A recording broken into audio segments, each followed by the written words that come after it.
What is up, YouTube, and welcome back to the Sports Scoop. We are going to be bringing you another Buster Boom. I know we've been slashing some training camp stuff at you, but we're still going to be predicting other team seasons. I'm Dylan Shalom. I'm with Serge Kadali, and as you saw from the thumbnail, we're doing the New England Patriots. What are your thoughts? Yeah, I think the Patriots are definitely a team that they look a lot different. I think it's definitely interesting to see how they'll kind of rebound from all those losses in free agency, and let's see if they can get back to the playoffs. I'm not going to tell you what I think yet because that's kind of the premise of the video, but let's enjoy it.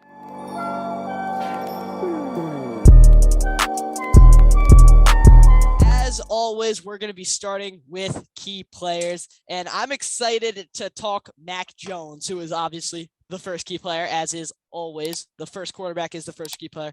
Mac Jones, last season, he pretty much solidified himself as a average to above average starting quarterback. Let me know if you disagree with that, because I can understand if you do.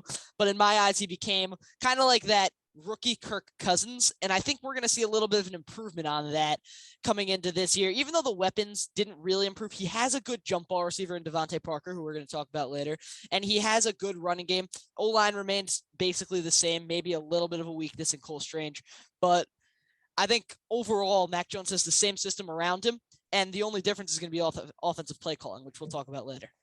Yeah, I think this obviously I think one of the most important things for a young quarterback is continuity. And I think again, like you said, coaching wise, at least in terms of offensive play calling, you may not have that, but the team, it operates very similar. And I think the only changes that they did make were kind of beneficial, I would say. Like I think Devontae Parker, it really helps to have a boundary receiver who can just go and get one-on-one balls. And I think that's the kind of guy that he is. And then you've got also, again, like you said, that running game, Damian Harris, Ramondre Stevenson. They added some guys in the draft as well. The offensive line is still, I think, very good. Definitely top 10 in my opinion. Cole Strange, again, we'll talk about that later. But I think if he does live up to the first round pick, then I think he'll be a great piece of that offensive line as well. So I think in terms of offense, doesn't have that many weapons, but I think overall it's a pretty stable situation, at least in terms of the overall supporting cast, not just the weapons. So reports have come in from training camp saying that Mac Jones is much leaner, much quicker, and much more agile. What does that add to his game? Because I know his game is really Tom Brady like in the way that he kind of just stands tall in the pocket, looks at his first three reads, and makes decision based on that. But if he kind of adjusts to the NFL and makes his game more similar to the Patrick Mahomes, the Kyler Murray, the Lamar Jackson, how do you think this Patriots team changes? Because I've never seen a quarterback in this team be able to do that. Even Cam Newton was a stand tall in the pocket type of guy. It Yeah. was I mean, I don't think he's ever going to get to the level of Mahomes, obvious.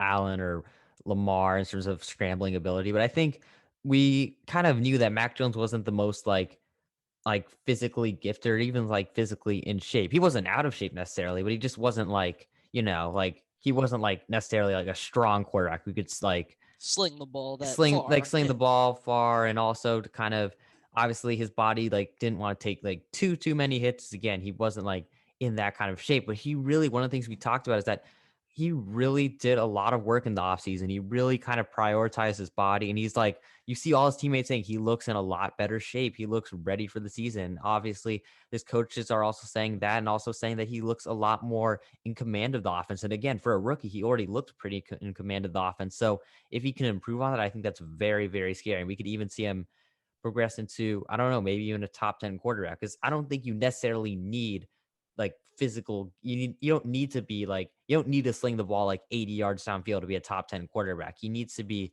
in command of the offense, in good control. And if Mac Jones can improve on that from last season, even with a kind of, an average receiving core, I think he can potentially be a top 10 quarterback. But I think all the signs that from training camp, from OTAs, from mini camp, it's all been very promising. So bringing up comparisons, I think it's time to play a fun game. We don't do this often on Buster Booms. We're kind of straight to business, straight to business. But we're going to play a game here. I'm going to spring it on you right off the go. Is Mac Jones better than the following? Ready? Yep. Ryan Tannehill, Yes, I think no doubt. He really relies on the system, Tannehill. Kirk Cousins. No, I think Kirk is pretty underrated. I think he did well I would last year. say Mac Jones is a little bit worse than Kirk Cousins. I'm going to bring you two more. Jalen Hurts. Better. I think Hurt. I I, think I'm really high on Hurts going into next year, going to this year. But I think right now Mac is the better I would say quarterback. Mac Jones as well. I'm in all three agreement. Last one, Derek Carr. No, Carr's better. I'm Carr's better. in agreement again. Moving into the next key player, and that is running back Damian Harris. But I'm actually going to extend that to the running back system as a whole because Ramondre Stevenson deserves credit where credit is due. What do you have on them? Yeah, I think even in the Tom Brady era, I feel like the kind of one of the main like kind of hallmarks of the New England Patriots was a strong running game. And I think even now you still see in the post Brady era, they're still especially strong in the run game. You've got Damian Harris, who I would say is the lead back. He was very, very good for New England as like kind of a power back. And then you got a guy like Ramondre Stevenson, who was kind of he was a late round pick, but like early, he really shined in preseason and became a great complementary back to Damian Harris. Then you've got other guys like James White. He's coming back a bit aging, but we'll see. The rookie Pierre Strong, he's another late round pick that I feel like Belichick could kind of give him a lot of touches early. We could see him kind of do well in this Patriots system. But I think again, it was a very good rushing attack, and we saw it that running game win games for the Patriots. We saw it against Buffalo. And I know it was crazy conditions, but nonetheless, the running game really came through. And I think we can see them. I think next year we'll see them win a lot of games as well, especially considering, again, the receiving core isn't that great. And I think even though Mac Jones is a very smart quarterback, he's still young. And I think Belichick will want to take it out of his hands for a little bit at this point in his career. So I think the running game will be very important. And I think the running back room is one of the best in the NFL. So I think it's a real strength of the New England Patriots.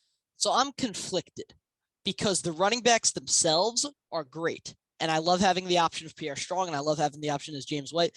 But Damian Harris and Ramondre Stevenson are the two that I really want to talk about. They're the best running backs as far as players are concerned that the Patriots have had.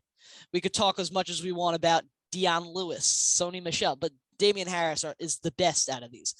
But I'm conflicted because Matt Patricia is going to be the offensive play caller, and he could not make anything happen with what he had in the backfield. And Kerryon Johnson wasn't obviously great, but he was a running back that was pretty solid over his time period. And Matt Patricia made him look like a 7th-round pick out of Idaho Western. So I don't know why I'm discouraging a fake school I made up. If that is a fake school, I don't know if that's real, but I just don't know if it's going to work out. I love Damian Harris, and I think he has the potential, and I think he could honestly be a top 10 running back right now. But I just don't know how they're going to work it out because I feel like the running game was so successful in New England during the Brady era because of Josh McDaniels. And now that he's not there, I don't know how it's going to work. So that's me. I'm going to still say that they're going to be important and they're going to work well. I'm just not positive that it'll be the same effect. Yeah, I think though I agree. I don't know if it'll be the same levels with McDaniel, but I think Belichick will obviously still have a hand in it. I think the offensive line is still very, very talented. And I can't imagine they know the McDaniel system to heart. I feel like it won't actually change as much as people think. And again, it's a lot very talented. So I think the Patriots will still be fine. Obviously, I think they could regress in all aspects of the offense with Matt Patricia as the offensive play caller to I think it could really hurt them. But I think overall the running game won't be as affected as other elements of the attack. Yep. All right. And we're going to go to the defensive side of the ball now. And I'm just going to say the name right away, Matthew Judon. He Matthew Judon. It was really interesting because he was one of the big free agent splashes of the Patriots last year. And he was a very solid edge rusher in Baltimore, but he really broke out in New England. He had 12 and a half sacks, 60 combined tackles, 22 assists. He was very good. And he was clearly, along with JC Jackson, he was like the leader of the defense. And he really kind of shined in the Belichick system. And he seems to be one of the guys who is actually pretty happy to be in New England. And and I think he's really he's focused on football. He wants to be the best player that possible. And Belichick really kind of brought it out of him in his year one with New England. I think he is kind of the guy that, again, with a lot of them, with some key members of the Patriots defense moving on, he is going to have to be that anchor of the defense. He is going to have to kind of, I would say, at least replicate his production for the Patriots to still be a top 10 defense, in my opinion. Yeah, so when I was talking about this with Keenan and Charlie, we recorded this prior, but there are some technical malfunctions. They were saying that Judon needs to be much better than he was last season for the Patriots defense to work out. And I argued back. I said, I don't think so. I think Matthew Judon was perfectly fine in a good defensive line. Dr. Seuss type thing. But I think he was good. And sure, if they want to be better than they were, yeah, he'll need to be better. But I don't think the production of the defense really relies on him because they have a lot of figures around him. I think he just needs to keep doing what he's doing. I think he's an excellent player and seems like an excellent leader, even though he's just been in the team for a year. And I would say everything that I've heard him say, other than the crazy mac and cheese Thanksgiving take, I agree with him. So Yeah, I think he doesn't necessarily have to be better for the Patriots defense to still be a very good defense. But I think the defensive line is really will help him a lot. But at the same time, they've lost a couple guys in the secondary, especially JC Jackson, who I think we'll harp on a bit later. And I think really to kind of help kind of almost mask that, at least that it's like kind of the secondary room is like filled with rookies and aging vets. I think Judon's gonna have to still like be very productive. But with that defensive line, which I feel like is very underrated in New England, I think he will definitely have a good chance of at least I'd say I think he should at least replicate his production or at least kind of get close to that 12 and a half number. But if he doesn't, I think it's a bit more trouble because I don't think the Patriots have a necessarily elite opposite edge rusher to Judon that can really kind of again get to the quarterback and kind of help the secondary, a young secondary. let's continue to talk defensive line. And I was going to pair Godshaw and Barmore together. You know what? I'll do that. Let's pair Godshaw and Barmore together as defensive tackles because I think that's a top 5 defensive tackle tandem in the league. Yeah, I think really it's kind of just again, it's just so Patriots, just kind of again putting emphasis in the trenches. And I think really there's still going to be that's one of the reasons why the defense will definitely not be bad. I think anyone who thinks the Patriots defense is going to be bad, A, does not know how good of a coach Bill Belichick is, and B, hasn't been focused on how good this defensive line is. I think Barmore and Godchuk, they're both really good run stoppers. They're so at rushing the passer, but I think again that's what Judon's there for. Well, I would say that Christian Barmore is one of the best pass rushing tackles Well, in the league, even yeah, though he just came into the league. I think he he has has the like game in all facets. he has the game in all facets, but in terms of just pure numbers, which obviously isn't like the most accurate way to kind of evaluate a player. He only had 1.5 sacks, But he had a lot but of pressures. he had a lot of pressures, exactly. But I'm just saying that's why I say they're like. But I'd say with 1.5 sacks, I'd say you're kind of not one of the best in the league. I'd say you're like, I know you mentioned his run stopping, but he's like a brick wall. It's not no, possible to run past those exactly. two. You have to kind of create a hole on the outside so that it's down to Matthew Judon and Lawrence Guy to take him down. If you're going to run directly into Godshaw and Christian Barmore, you better hope you're Derrick Henry. Or Jonathan Taylor, I'd say. No, not even Jonathan Taylor. Well, he did it. He did it last year against the Patriots. Against the Patriots, not against Godshaw and Barmore. He didn't run up the middle against them. You can't Oh, do that. obviously. Oh, yeah. I agree with you there. Yeah, but I think overall that duo, again, I 100% agree. One of the more scary duos in the league. And I think it's really going to force teams to kind of rely on their air attack or rely on at least outside zones or counters or all of that. I think is really how you're going to beat this Patriots defense because just running up the middle is going to be, like you said, very difficult. Yep. And we're going to just keep it on the defensive side of the ball, but we're going to switch the category, and that's key additions in the offseason. You want to talk about beating the Patriots defense. I want to beat the Patriots secondary. Malcolm Butler's the key addition I'm going to talk about, and he's fulfilling the J.C. Jackson role now. So what are they thinking here? Is it a leadership role or I don't think he's going to be fulfilling the J.C. Jackson role. I think Bill Belichick knows that his best days are behind him. I think Malcolm Butler, he can still be in the right system. He can still be at least a serviceable corner, but I don't think he's going to he's 32, but I think he kind of has fallen off really since he moved from the Patriots. So I think I think he's a bit aging, and I think we'll still kind of see him get some snaps, but he won't be as key of a player because we've seen, as we'll talk about later, a couple of rookies in that secondary who have really shined and the Patriots are really high on. But I think he'll be definitely a key keg in terms of leadership, and I think he'll get some snaps, and I think maybe even in the fourth quarter, we'll see him on the field a little bit, but obviously not. I don't think we'll see him as much as some of the other corners in this room. I think he's going to play a big role because I think he's going to end up being that boundary cornerback 1 or 2. And I know Jalen Mills is there. I know some rookies have been showing out, but Belichick loves playing his veterans. So I'm not really concerned about his playing time as a whole. I think he's going to be important to the defense. And I don't think he's going to play as big of a role as one might think just based on name value, because a lot of that name value comes from the interception and from his years of experience in New England prior to this year. But I think Malcolm Butler is still a average to serviceable cornerback in the league. And I don't think that him aging a couple of years is going to kill him. I think he had an okay year in Arizona last year, and before that in New England, he was excellent. So I'm not too concerned about the aging. I'm more concerned about who does he have next to him that's going to help him elevate his game. And Jalen Mills is just not the guy to have next to you. Yeah. We're going to move on to the offensive side of the ball. Who's going to be playing wide receiver? That's Devontae Parker. What do you think about Devontae Parker? Yeah, I think I'm going to ask the hospital what they think about Devontae Parker. Hi, hospital. What do you think about Devontae Parker? Oh, we see him all the time. I love Devontae Parker. He's really nice when he's on the hospital bed. What do you think, Serge?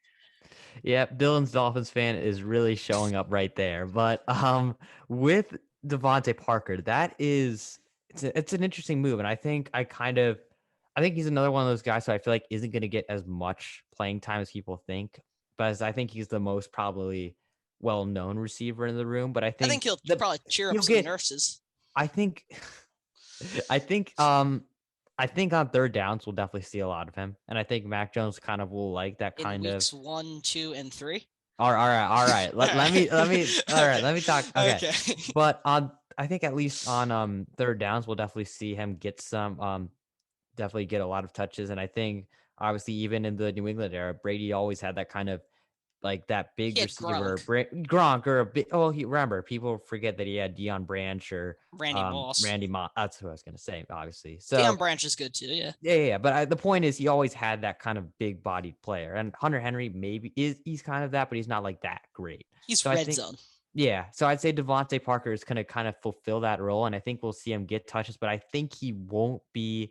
I think he'll actually be third in terms of receiving yards. I think Jacoby Myers and Kendrick Bourne, and actually I think Hunter Henry as well, will all get more yards than him in that Patriots kind of system. But I think in terms of third down, he'll probably be the primary target. So I think you kind of got the gist of what my thoughts on Devontae Parker were from that little interaction with myself as a hospital assistant. But I'll bring you down from football terms. Devontae Parker is Kenny Golladay 2.0. And I think that works very well for Matt Patricia in the offense that they play, because Matt Patricia said to Matthew Stafford, throw the ball and Golladay will catch it. And he'll say the same thing to Mac Jones. Whether or not Devontae Parker will be on the field to catch the ball, who knows? Well, I know he won't be. But if he is there by some shake of imagination, he manages to stay healthy, then he's going to be a very, very important asset for Mac Jones, because he is an excellent football player. I remember the season he stayed healthy in 2019. The Dolphins were terrible that year, but he was a top 10 receiver in the league. So I still think he has that potential, but it's just whether or not his legs work, and I just don't think they do. And last key addition of the offseason, this was a trade, and I want to talk about this trade, because I don't know who won, and it's been almost 4 months now. I know what trade you're talking about. Mac Wilson for Chase Winovich. Who won? Give me your winner. I mean, I don't think you can say who won. The season hasn't even started yet. But who's your preseason winner? It's an interesting. I'm not gonna say who wins, but I think it's definitely. I think the Patriots. I like being boring. Tell me who wins. I like what the Patriots did, though. I do, because I think honestly they needed to do it, because their linebacking room was weak. They had no guys there, and to be fair, the edge rushers aren't great either. I mean, it's Judon and Uche, and then after that it kind of falls off. But even though they traded Winovich, I still think it was kind of a necessary move, because the linebacking room, because they haven't re-signed Hightower, it's pretty weak. So I think they had like Jawan Bentley and Cameron McGrone. That's what it is. I actually like I do like Cameron McGrone. I love Jawan Bentley, but I think they need another guy. And I think Mac Wilson is he was a pretty solid contributor on the Browns. He's going into a different system, but I think, again, if anyone can get the best out of a player, it's Belichick. So I think overall it was a necessary moves, and I think it was kind of a win-win for both parties, because I think the Browns also needed a kind of a rotational edge rusher, and I think that's what Winovich provides. Yeah, I think the Patriots won. I think the Browns made a big mistake, not in the sense that Mac Wilson is something special, I think he's a good linebacker. I don't think he's a special linebacker, but I don't know what they were doing going for another edge rusher when they were going to pay Jadeveon Clowney just a couple weeks later. So I think the Patriots won the deal, and we're going to talk about the Patriots and how Mack Wilson affects the team. Mack Wilson is going to be an important Mike linebacker for this team. And I think he's going to be the commander of the defense other than Matthew Judon, who's the commander of the line. I think he's going to be the quarterback of the defense. So you usually see that being a Mike linebacker or a safety. I've heard it's gonna be Kyle Duggar. I think Kyle Duggar's a good option as well, but he's young still. I think Mack Wilson's more likely to be the commander of the defense, but he's also new, so who knows? And I think with him there, I think it's very possible that the linebacking core goes from below average to above average, which is pretty much all you can ask for a linebacking core. Yeah, I agree. All right. And I think that breaks down all of the key moves they've made. They've made a couple of nothings and somethings, but we're going to ignore those nothings and somethings and move to the draft. And I remember the laughs that went around the house when the draft said to the New England Patriots, how about you take this guy? And they're like, okay. And they took Cole Strange, a bit of a strange. I can't say that. I shouldn't be allowed to say a bit of a strange pick when talking about Cole Strange. I should be banned forever. But Cole Strange to the Patriots. Go ahead. Yeah, it was definitely a puzzling move at first. I think it makes. I mean, no, I think the Patriots taking Cole Strange makes sense because they needed another guard because they had traded away Shaq Mason, which I don't know why they did that. I think that kind of confuses me as well. And and they think, I mean, Cap, yes, but at the same time, I think they needed another interior offensive lineman. And I think Cole Strange, if they picked him in the first round, that must mean they value him highly and he will start immediately. So I think if there's any positive to take away from that pick, it must mean that he should, if Belichick thinks he's a good enough player to take in the first round. I know his history of drafting as of recent hasn't been good, but I think he hits on the offensive lineman. So I think he should be a good player. My problem is the value. I think you either trade back, and maybe there were no suitors, but I think there would be some suitors for the 31st pick. I think some teams probably would want to move 29th. Up for something. It was the 29th. I think some teams would maybe want to move up there. But I mean, if there was, you take it, because I think Cole Strange, wherever you trade back to, it'll probably be somewhere in the 30s or the 40s. You're gonna probably get him there. So taking him in the first round, not only like taking him that early, but also giving him a first round contract, I think just isn't great business for New England. But I think he's a solid player. I think he'll contribute in New England. He'll be that kind of guy who makes everyone forget that, oh, he was once considered a bad first round pick. Here's the thing. Us draft watchers can say, oh, that's awful value. But who cares? New England got the guy they wanted. If New England said, you know what, we want Matt Araiza here, and they took him, and he ended up being great, who cares? No, I mean, Ariaza, that's a difference between taking a punter and a guard. No, but I'm trying to prove a point here, though. If they went and they took Velus Jones Jr. at 29, that's who they wanted. That was the top player on their board. We can go and laugh at them and say, what are you doing? But that's New England's board. New England probably had Cole Strange at the top of that board. Maybe they wanted Zion Johnson to fall, but they knew that was unrealistic. So they said, you know what? We're going to take this guard. And he's going to end up being good because Belichick knows what to do with them. Will he be Shaq Mason? Probably not. Will he turn into a guy that is suitable for the running game they have and is capable of blocking a young quarterback who isn't as mobile as one might want?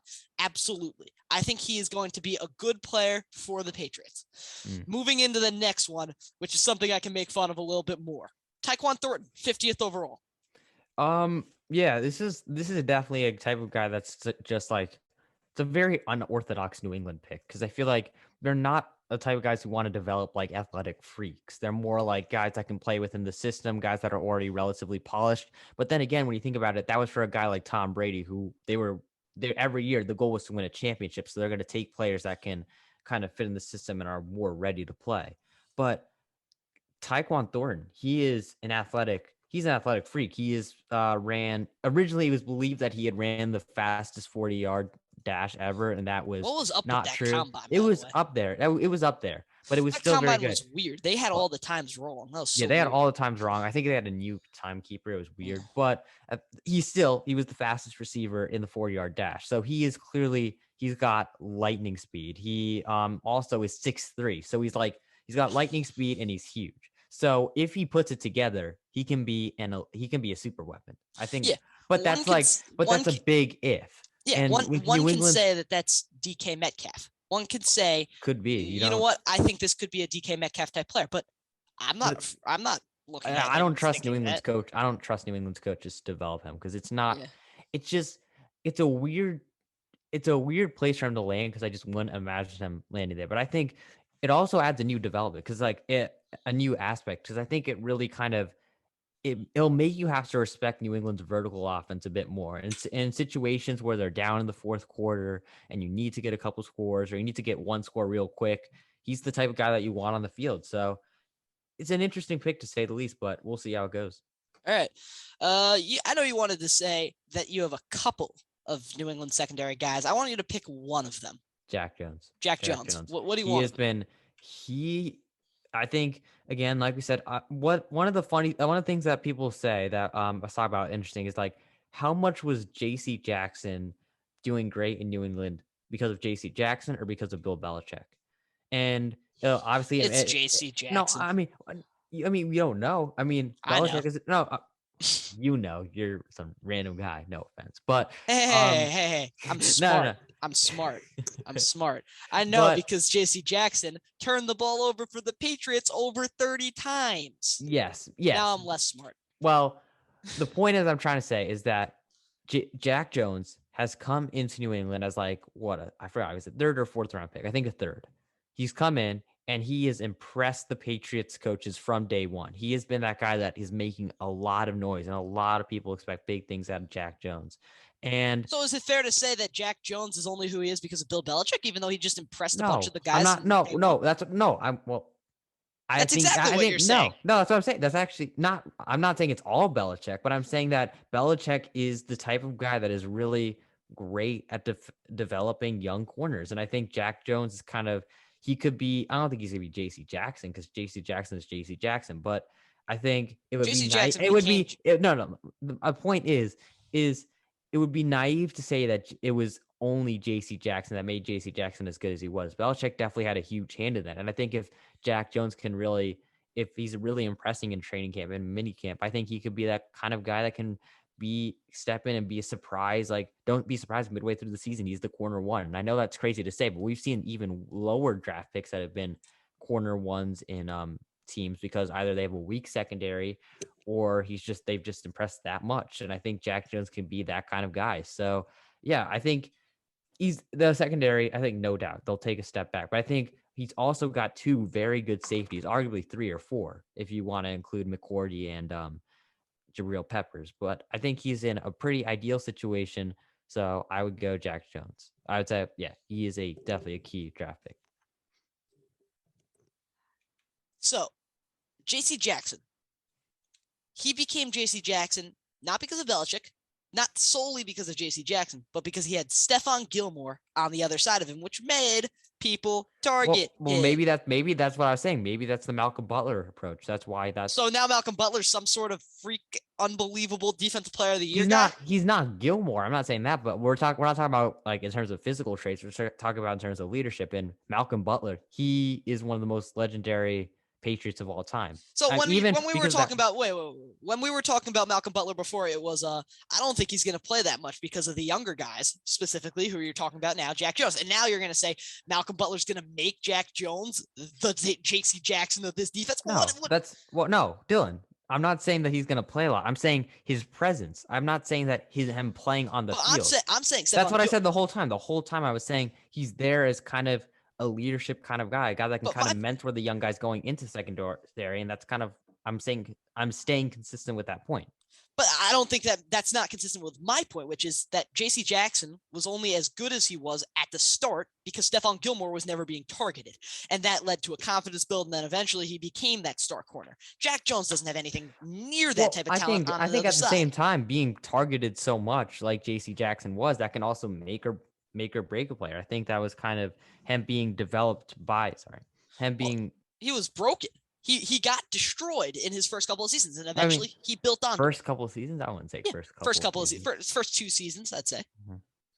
No, He was good in the second season. We're gonna stop comparing Jack Jones to J.C. Jackson. I was never comparing them. I'm just saying the fact I don't that know. You were the one I comparing them. wasn't. That's I what I literally heard. never said that it I was. heard. I was saying that Belichick, So as if a defensive genius, is the type of guy that can develop Jack Jones into a very solid corner. And with how weak that secondary is, he can be that kind of guy who could be a quarterback 1 year one.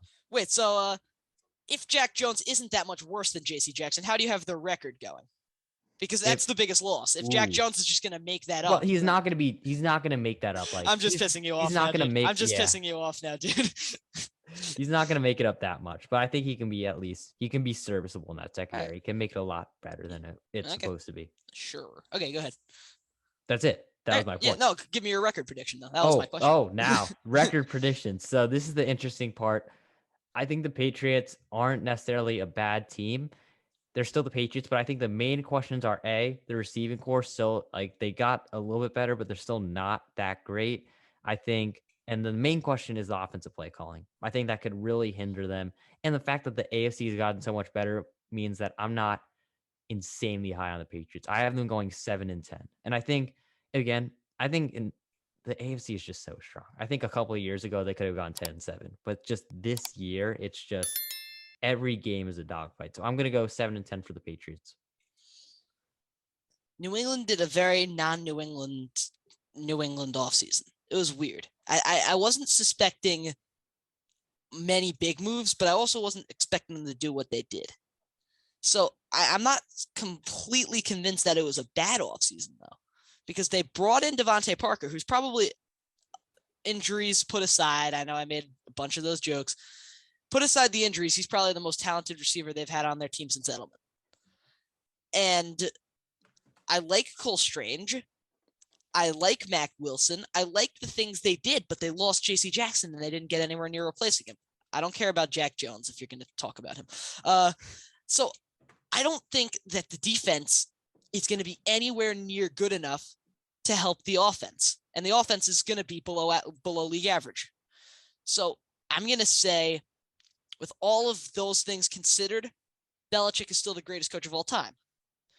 So I think he's going to win them 3 or 4 games on his own.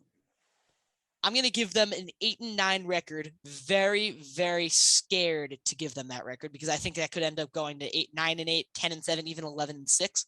Yeah, 100%. But I'm going to say 8-9 just because the teams in the AFC are so good. See, I had them. I was doing my record prediction for New England, and I think the first half of the year, they could be like 6-3 at one point. But that second stretch, that second half of the year, it is just so difficult. I'm going to pull it up real quick and just say it before, obviously, we have to go. But it's a dogfight. And that's just really a testament to how good let's look at just their final 8 games. So their final 8 games, they have the Jets, which, okay, that's not that hard. But then you got the Vikings, the Bills. I mean, the Jets are actually they're a pretty exciting young team. But the point is that they got the Vikings, the Bills, the Cardinals, the Raiders, the Bengals, the Dolphins, who, I mean, they're not really that good, but, and then the Bills. And then, so the point is, it's a tough end of season.